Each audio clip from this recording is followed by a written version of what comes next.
Kongres luar biasa PSSI telah berakhir.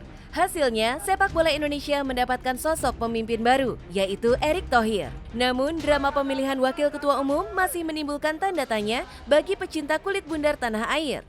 Alasannya, terjadi pemungutan suara ulang hingga mundurnya Yunus Nusi setelah terpilih sebagai waketum. Sport 7 berusaha mengulik tentang ketegangan yang terjadi dengan menggali informasi dari salah satu calon exco dan pengamat sepak bola nasional, Ovan Lamara, yang menjadi saksi dari kejadian kemarin.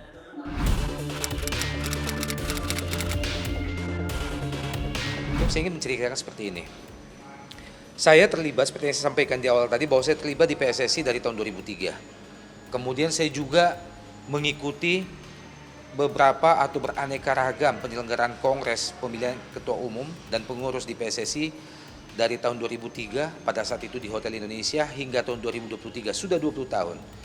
Dan tidak jarang saya menjadi panitia penyelenggara atau bahkan menjadi peserta dari kongres, peserta kontestasi di kongres itu sendiri. 2 kali saya mengikutinya.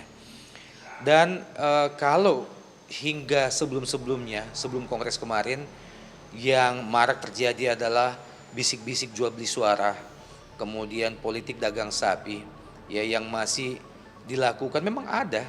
Saya bahkan pernah melihatnya dan sebetulnya ikut membantu melakukannya sendiri, walaupun bukan saya sebagai pelaku langsung, ya, tapi saya menjadi tim sukses dari salah satu calon dan melalui saya lah banyak uang itu mengalir.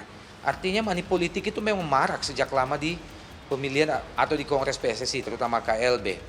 Tapi apa yang terjadi kemarin bagi saya adalah sebuah tragedi pembusukan atau pengkhianatan atau perampokan terhadap iklim berdemokrasi di PSSI dan lingkungan sepak bola nasional. Kenapa sih bicara begini? Karena apa yang saya saksikan sendiri kemarin sebagai salah satu calon exco adalah sebuah kejahatan terhadap berdemokrasi di PSSI yang dilakukan terang benderang dan sangat vulgar, dipertontonkan dengan cara yang sangat vulgar tanpa sedikit memiliki rasa malu-malu di hadapan ratusan voters, kemudian di hadapan para calon ketua umum, waketum dan juga calon exco, dan di hadapan para tamu terhormat kita, yakni utusan dari FIFA dan juga AFC. Ini dipertontonkan secara vulgar, terutama saat pemilihan calon wakil ketua umum, ya. Ceritanya begini. Setelah proses pemilihan ketua umum selesai, ya, kemudian para kontestan lain di posisi calon ketua umum beserta seluruh voters dan seluruh yang hadir sudah menerima hasil itu, maka masuklah pada episode pemilihan calon wakil ketua umum. Nah, pada sebelum proses pemilihan calon wakil ketua umum ini, memang kongres sempat diskors. Alasannya untuk isoma, istirahat, sholat dan makan siang, ya. Kemudian orang-orang pada istirahat, semua peserta pada istirahat. Hanya berselang setengah jam kemudian, semua peserta kembali dipanggil untuk masuk ke arena kongres, mengikuti kongres dan masuk pada episode pemilihan wakil ketua umum. Awalnya semua terlihat berjalan dengan sangat mulus, ya. Sesudah prediksi jauh-jauh sebelumnya bahwa ada 3 di antara kita yang akan berkontestasi, bukan mengabaikan 13 peserta lainnya, tapi 3 inilah yang sejak awal menguras perhatian kita. Diumumkanlah, dihitunglah kertas suara yang berjumlah 86, kemudian dihitunglah, dan memang perhitungan suara hanya berputar-putar di 3 kontestan, ya, dari 16 kontestan yang ada, yakni Pak Menpora Zainuddin Amali, Sekjen PSSI Yunus Nusi, dan juga mantan Sekjen PSSI Ratu Tisa. Untuk pemilihan wakil ketua umum ini memang masing-masing voters itu berhak untuk memilih maksimal 2 calon wakil ketua umum sekaligus. Dari 86 suara hanya berputar di 3 orang ini dan hanya ada 1 suara yang berbelok ke Sadikin Aksa. Nah, hasilnya adalah sebagaimana yang kita ketahui bahwa Zainuddin Amali, Pak Menpora, ternyata meraih suara terbanyak dengan jumlah suara sekitar 60 lebih. Kemudian Yunus Nusi berada di urutan kedua dan dengan juga jumlah suara 60 lebih. Kemudian Ratu Tisa berada pada posisi ketiga dengan jumlah suara yang hanya 40 lebih. Bahkan ketua umum terpilih datang langsung mencoba untuk merangkul semua pemenang dan juga termasuk Ratu Tisa. Sebelum akhirnya berselang beberapa menit kemudian tiba-tiba dari depan meja pimpinan sidang ada beberapa voters, sekitar 5-6 voters itu yang melompat naik ke atas dan melakukan protes keras. Kemudian dijelaskan oleh 2 di antara mereka bahwa ini kecurangan udah luar biasa, Pan. Kenapa? Karena faktanya, dia bilang faktanya di kertas suara itu kami menulis beberapa nama yang lain, tidak hanya ketiga nama itu. Ya, kami menulis Ratu Tisa dengan si A, Ratu Tisa dengan si B, Ratu Tisa dengan si C. Tapi nama-nama yang A, B, C, D itu kok nggak pernah disebutkan, nggak pernah dibacakan, dan tidak pernah dituliskan di papan. Ini kan luar biasa. Berarti kertas suara yang mereka bacakan sebelumnya itu adalah kertas suara rekayasa, kertas suara yang telah dipersiapkan sebelumnya. Artinya apa? Bahwa kemenangan 2 orang yakni Pak Menpora dan juga Pak Yunus Yusi itu adalah kemenangan yang sudah direkayasa sebelumnya. Kemudian suasana menjadi agak chaos pada saat itu, berlangsung hampir 1 jam sebelum akhirnya utusan FIFA dan FC bisa menengahi untuk kemudian dilakukan pemungutan, bukan penghitungan ya, dilakukan pemungutan suara ulang ya. Awalnya sebetulnya teman-teman voters yang protes ini itu menuntut mana kertas suara yang baru saja dibacakan, yang baru saja ditabulasi itu. Tapi faktanya oleh komite pemilihan ternyata surat suara itu entah bagaimana dengan sangat cepat itu hilang beserta kotak-kotaknya ya. Berselang lebih dari 30 menit kemudian, hampir 1 jam, tiba-tiba kotak suara itu dibawa lagi ke dalam. Tiba-tiba dimunculkan kembali ya. Dan saat muncul, orang sudah tidak mau untuk melanjutkan atau mengulang penghitungan, tapi yang dibutuhkan adalah proses pemilihan ulang ya. Dan lebih dari itu, saya termasuk yang menuntut bahwa komite pemilihan pada saat itu sudah cacat hukum, karena terbukti kepemimpinan mereka kejujurannya bukan hanya patut dipertanyakan, tapi ketidakjujurannya telah dipertontonkan secara terang-benderang di hadapan para voters terhormat dan kita semuanya. Tapi entah bagaimana proses negosiasi yang ada antara voters, FIFA, FC dan juga komite pemilihan, akhirnya diputuskan bahwa proses pemilihan diulang dari awal dan yang memimpin adalah tetap komite pemilihan yang di mata saya sudah cacat hukum itu. Ronde kedua dilakukan untuk tahapan wakil ketua umum dan hasilnya sebagaimana yang publik sepak bola seluruh Indonesia ketahui hari ini bahwa ternyata hasilnya totally berbeda sangat jauh dengan hasil di proses pemilihan waketum yang pertama. Ya, sangat berbeda hasilnya dan sangat berbeda nama-nama yang akhirnya muncul. Ya, misalnya dari sisi hasil, ternyata Ratu Tisa yang di ronde pertama hanya meraih 40 lebih, faktanya di ronde kedua saat pemilihan ulang dilakukan meraih 64 suara. Kemudian Yunus Yusi meraih 63 atau 1 suara lebih sedikit dari Ratu Tisa. Dan Bapak Menpora Zainuddin Amali faktanya hanya meraih 40 suara lebih, yang awalnya 60 lebih atau berkurang 20 suara lebih. Selain itu, ada beberapa nama-nama di luar ketiga nama ini yang akhirnya memang faktanya juga ikut dipilih oleh voters walaupun suara mereka hanya 1-3 suara ya. Misalnya Maya, kemudian Yesayas dan lain-lain sebagainya. Mundurnya Yunus Nusi sebagai wakil ketua umum terpilih juga menjadi sorotan. Saya langsung menyampaikan bahwa saya tidak pantas berada di wakil ketua umum kecuali Bapak Zainuddin Amali yang sangat layak berada di sini. Sport 7 mendapatkan 2 opini berbeda dari calon ketum Arief Putra Wicaksono dan Ovan Lamara. Saya tidak bisa berkomentar banyak karena kebetulan pada saat Pak Yunus Nusi mundur, saya sudah tidak ada di lokasi.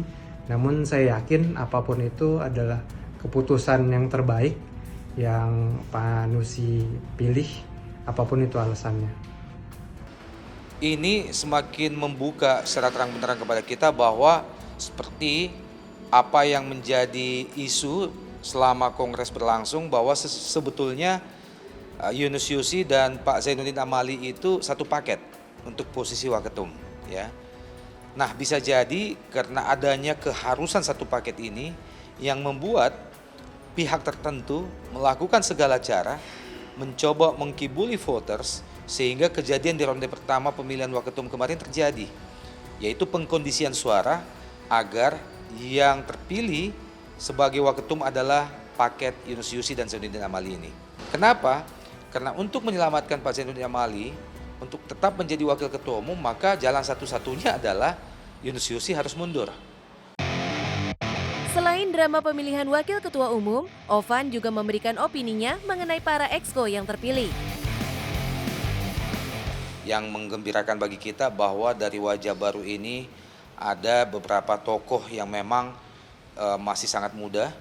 Kita berharap usianya yang muda serta-merta membuatnya menjadi seorang exco yang visioner, ya, dan juga bersih tentunya. Itu yang pertama. Nah, yang kedua, tentang komposisi masih adanya 6 exco lama yang kembali menjabat sebagai exco.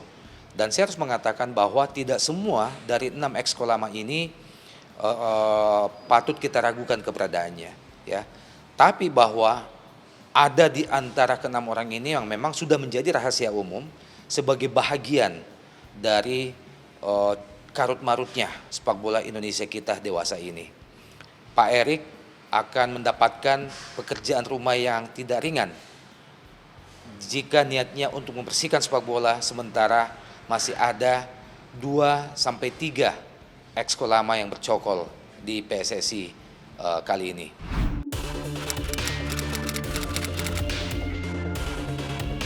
Saya mengatakan seperti ini kepada Ketua Umum Bapak Erick Thohir.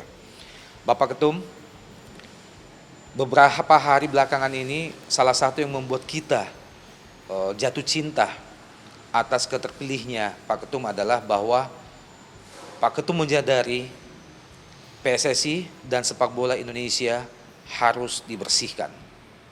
Bahkan statement seperti ini, kata-kata membersihkan ini kembali Pak Ketum ungkapkan saat doorstop di hadapan puluhan media massa tidak berselang lama setelah Pak Ketum menang sebagai ketua umum kemarin, kemudian tidak jauh dari pintu keluar arena Kongres, Pak Ketum dicegat oleh puluhan wartawan. Kemudian para wartawan bertanya tentang program Bapak, dan Bapak sekali lagi mengulangi bahwa ini adalah kemenangan tidak hanya bagi saya, tapi insya Allah akan menjadi kemenangan sepak bola Indonesia. Dan kemenangan ini hanya akan betul-betul terwujud jika sepak bola Indonesia benar-benar bisa kita bersihkan. Oleh karena itu, saya berpositif thinking Pak Ketum, bahwa bisa jadi proses KLB, terutama di pemilihan Waketum kemarin yang berlangsung curang, adalah merupakan campur tangan Tuhan untuk memudahkan Pak Ketum Erick Thohir membersihkan PSSI dan sepak bola Indonesia. Bisa jadi kericuhan dan kecurangan atau kejahatan terhadap berdemokrasi di PSSI yang terjadi kemarin adalah pintu awal yang membuka jalan bagi Pak Ketum untuk masuk membersihkan PSSI dan sepak bola Indonesia sekali lagi. Caranya adalah ada 2 opsi, ada 2 pilihan yang Pak Ketum bisa pilih berkaitan dengan kecurangan yang terjadi di pemilihan wakil ketua umum kemarin. Pilihan pertama adalah usut tuntas. Ini adalah tragedi atau kejahatan terhadap proses berdemokrasi di PSSI. Spirit demokrasi dikangkangi, spirit demokrasi diperkosa habis. Maka usut tuntas kejahatan itu. Ini adalah kejahatan. Tempatnya ada, saksinya ratusan, kejadiannya jelas, faktual, kemudian pelaku awalnya pun ada, ya. Entry point-nya itu bisa dimulai dengan mengusut dari mereka yang diberikan kepercayaan oleh komite pemilihan untuk membacakan dan menghitung hasil pemungutan suara di ronde pertama kemarin. Mulai masuk melalui mereka, karena mereka yang membacakan itu dan menghitung itu.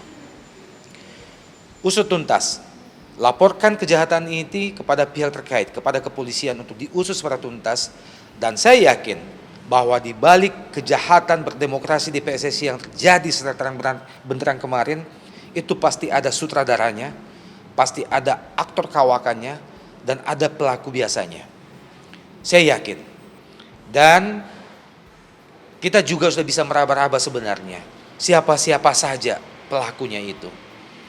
Atau pilihan kedua, Pak Ketum tidak mengusut ini secara tuntas, tidak memberikan kesempatan, tidak melaporkan ini kepada pihak berwajib untuk diusut secara tuntas. Pilihan keduanya adalah Pak Ketum membiarkan ini, berusaha untuk menguapkan ini begitu saja, tapi konsekuensinya adalah noda kepemimpinan Pak Ketum atau noda kejahatan kemarin akan terus membayangi kepemimpinan Pak Ketum. Tentu Pak Ketum tidak mau meninggalkan legasi seperti itu. Karena mau pilihan satu ataupun pilihan dua, sejarah akan mencatat, terutama sejarah sepak bola Indonesia akan mencatat bahwa apakah itu Pak Ketum menempuh cara satu atau cara dua. Mudah-mudahan sekali lagi ini menjadi campur tangan Tuhan, membuka pintu bagi Ketum melalui kejahatan kemarin agar niat baik Pak Ketua Umum Erick Thohir untuk membersihkan PSSI, membersihkan sepak bola Indonesia, menuju sepak bola yang bermartabat, yang berprestasi, insya Allah terwujud. Semoga sepak bola Indonesia semakin maju di bawah kepemimpinan baru.